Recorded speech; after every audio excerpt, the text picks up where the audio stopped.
السلام علیکم ناظرین، اسد عابد ہوں. امید کرتا ہوں آپ خیر و عافیت سے ہوں گے. آج میں موزم نافا کے پلیٹ فارم سے آپ کی خدمت میں حاضر ہوں. ناظرین، 11 ماہ قبل 4 بھائیوں کو حیات آباد سے اغوا کیا گیا تھا.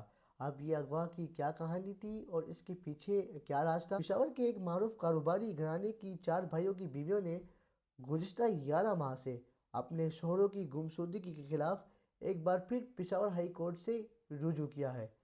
انہوں نے ایک مشترکہ پٹیشن بھی دائر کی ہے، جس میں دعویٰ کیا گیا ہے کہ ان کے شوہروں کے اغوا کاروں نے ان کے مطالبے کے مطابق اپنے سابقہ درخواست لینے کے بعد انہیں رہا کرنے کا وعدہ پورا نہیں کیا.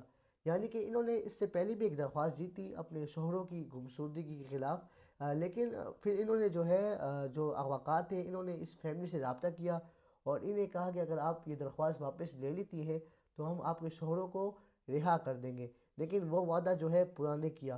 پھر ان میں درخواست دی ہے موزم نافم اور ان کے سینئر وکیل ہیں موزم بٹ ایڈوکیٹ صاحب، جو کہ ماہر قانون دان بھی ہے. تو انہوں نے گلالے الکوزئی اور 3 دیگر خواتین کی جانب سے یہ دائر کی ہے یہ درخواست، جو لاپتہ بھائیوں کی بیویاں ہیں. اب جو 4 بھائی اغوا ہوئے ہیں ان کے نام ہیں محمد ناصر الکوزئی، عثمان الکوزئی، عبد الوارث الکوزئی اور ظاہر الکوزئی.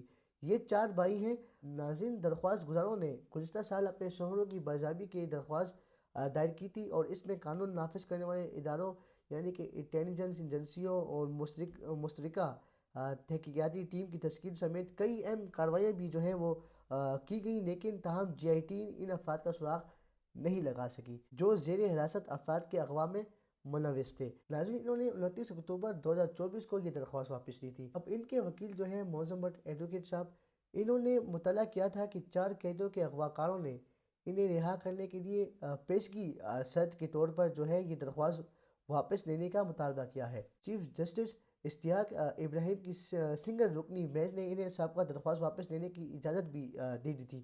3 ماہ گزرنے کے بعد بھی ان 4 بھائیوں کو بازیاب نہیں کیا گیا. اب ان کی جو فیملی ہے انہوں نے دعویٰ کیا ہے کہ 28 فروری 2024 کو حیات آباد ٹاؤن شپ میں ان کی رہائش گاہ سے مبینہ طور پر پولیس کی وردی میں ملبوس افراد نے اغوا کیا تھا اور ان کا یہ کہنا تھا کہ حراست میں لیے گئے افراد کو نامعلوم مقام پر منتقل بھی کیا گیا تھا. حراست میں لیے گئے لواحقین نے ایک پولیس سب انسپکٹر سید رسول شاہ کا نام بھی لیا ہے، جو اس وقت حیات آباد تھانے کے ایڈیشنل ایس ایچ او تھے. اغوا کی سی ٹی وی فوٹیج میں نظر آنے والے افراد کے ساتھ یہ ایس ایچ او صاحب بھی نظر آ رہے ہیں. اب ان فیملی کا مزید کہنا ہے کہ 2 ارب روپے کی سرمایہ کاری کرنے پر مجبور کر رہے تھے انہیں، جس کے بعد گرفتار افراد کو رہا کر دیا جائے گا. یعنی کہ آپ 2 ارب روپے کی جو ہے وہ انویسٹمنٹ کریں یہاں پہ، تو اس کے بعد جو ہے آپ کو رہا کر دیا جائے گا. لواحقین کا کہنا ہے کہ انہوں نے 2 ارب روپے کی سرمایہ کاری کرنے کے لیے انہیں مجبور کیا تھا کہ وہ 2 ارب روپے کی سرمایہ کاری کریں اور پھر ہم انہیں رہا کر دیں گے. ناظرین، لواحقینوں نے مزید افراد کے ساتھ ساتھ وزارت داخلہ سے بھی جو ہے رابطہ کیا تھا اور ان کی رہائی کے لیے درخواست دی تھی، لیکن اب انہیں بتایا گیا ہے کہ یہ معاملہ وزارت کے اختیار سے باہر ہے. ناظرین، اس کیس کی مزید ڈیٹیل جاننے کے لیے ہمارے ساتھ لائن پہ موجود ہے بسام احمد صدیقی صاحب، جو کہ ہائی کورٹ کے وکیل بھی ہیں اور اس کیس میں جو ہے ان کی خدمات حاصل ہیں. ان سے جانتے ہیں کہ اس کیس کے حوالے سے. جی بسام سر، بتائیے گا کیا کہیں گے اس کیس کے حوالے سے؟ بسم اللہ الرحمن الرحیم. 4 بھائیوں کے اغوا کے کیس میں معظم لاء فرم کی وساطت، جس میں محمد معظم but advocate supreme court, Muhammad Adeel but اور میں یعنی بسام صدیقی ایڈوکیٹ نے ایک حسب بجا کی درخواست جمع کرائی. ان 4 بھائیوں کی طرف سے ان کی بیگمات نے عدالت عالیہ میں یہ درخواست جمع کروائی ہے اور ان کا کہنا یہ ہے کہ ان کے شوہروں کو تقریباً 1 سال پہلے حیات آباد کے مقام سے اغوا کیا گیا تھا، جس پر انہوں نے اسی وقت عدالت عالیہ کو اپروچ کیا اور اس کارروائی کے دوران عدالت عالیہ نے جے آئی ٹی تک تشکیل دی، حتیٰ یہاں تک کہ عدالت عالیہ نے مختلف ڈپارٹمنٹس اور اداروں سے بھی جواب طلبی کی.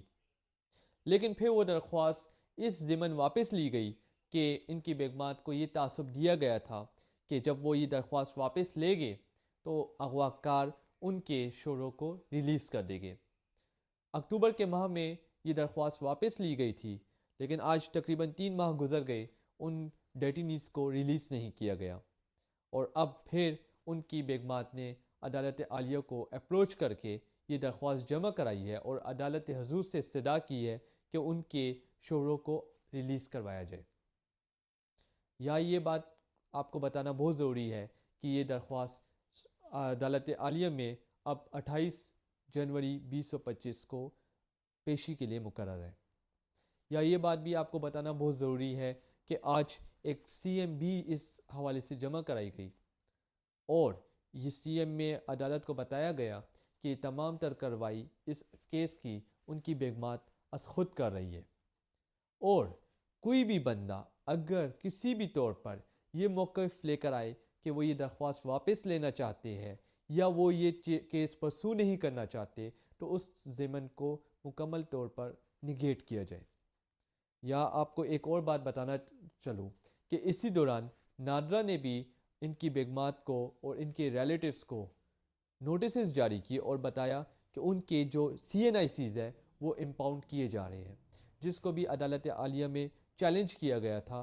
عدالت عالیہ واز گریس انف کہ انہوں نے اس نوٹسز کو سسپینڈ کیا۔ ناظرین، یہ تھے بسام احمد صدیقی صاحب جو کہ کیس کے حوالے سے ہمیں آگاہ کر رہے تھے۔